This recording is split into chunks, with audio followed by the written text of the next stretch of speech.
Introduction. Bloomsbury Group. The Bloomsbury Group were a group of intellectuals who based themselves in and around the suburb of Bloomsbury in London in the first part of the 20th century. Specialising in vocations such as artists, writers, critics and economists, the group produced innovative and groundbreaking work that both challenged social conventions and the value of art in society itself. The beginnings of the movement gave root in Cambridge philosophies where many of the members were educated. Basic intellectual principles and the practice of free intellectual discussion gave rise to a desire to build upon style and values in which to live. The Bloomsbury Group elaborated on these ideals, creating an innovative and practical way of life.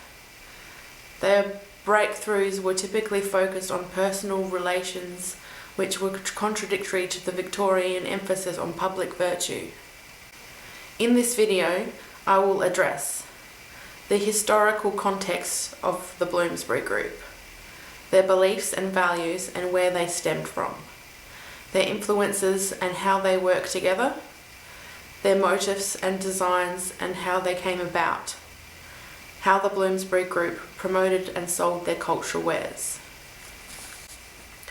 The historical context. Bloomsbury, although now considered a movement, wasn't seen as such at the time. They didn't publish a manifesto, nor did they have a distinctly cohesive style. What they did have was the motive to come together to discuss art. This led to creating artistic ideals, freer expressions, and artistic innovations. They held many parties around food and mostly non-alcoholic beverages where they challenged the norms in art, aesthetics, gender, and the progression of modernity. They then promoted these developed beliefs, adding to discussions in the public realm. Beliefs and values.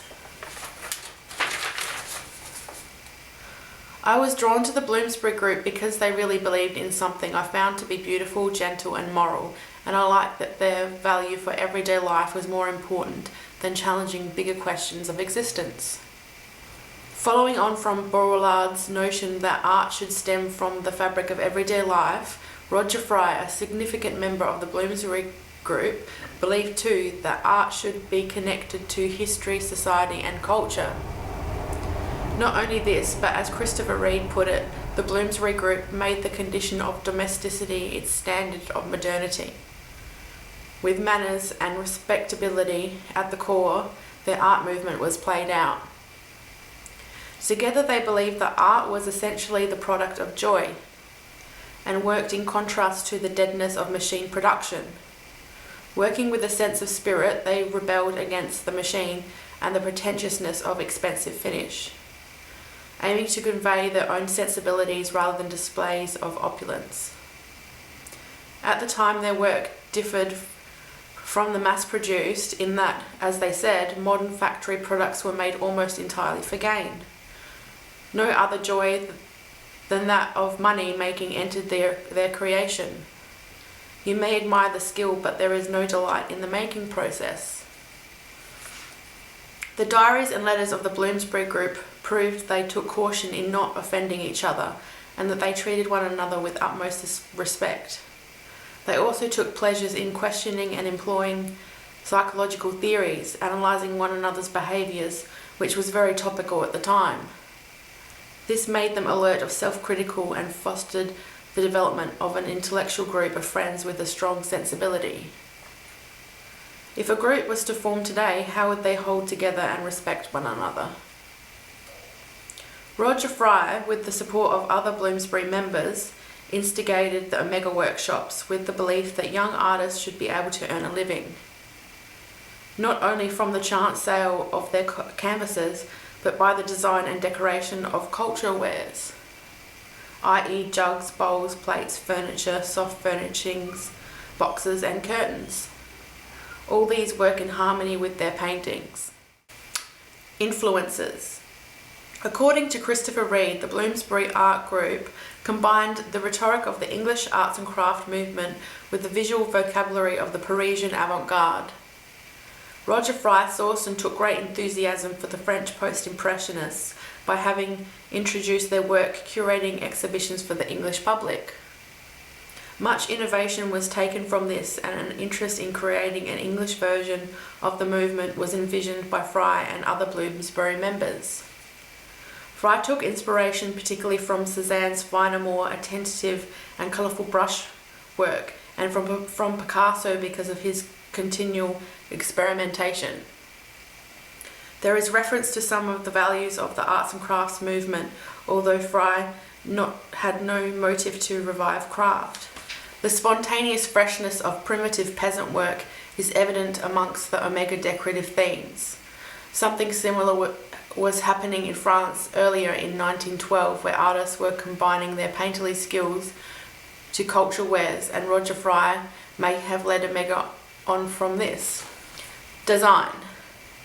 I will be talking about the design works produced by the Bloomsbury Group, in particular the motifs developed and produced by the Omega workshops that have influenced my own practice. Roger Fry, who conceived the initial intentions of the workshop, was interested in developing design in a painterly and aesthetic sense rather than a formal properties and structure. The designs were aimed to flaunt a sense of fun and enjoyment of the work of the maker. The workshop's aim was to work on and promote an English post-impressionism and provide extra work for artists.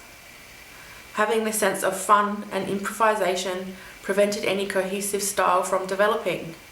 This sense of free play must have been what was added to the objects, which contrasted to the wares produced by the machine-produced international style. Different people designed different motifs and wares. Duncan Grant took imagery from anything that took his interest. A lamp on a table, a bunch of flowers, ballet dancers, a fruit salesman with a greyhound.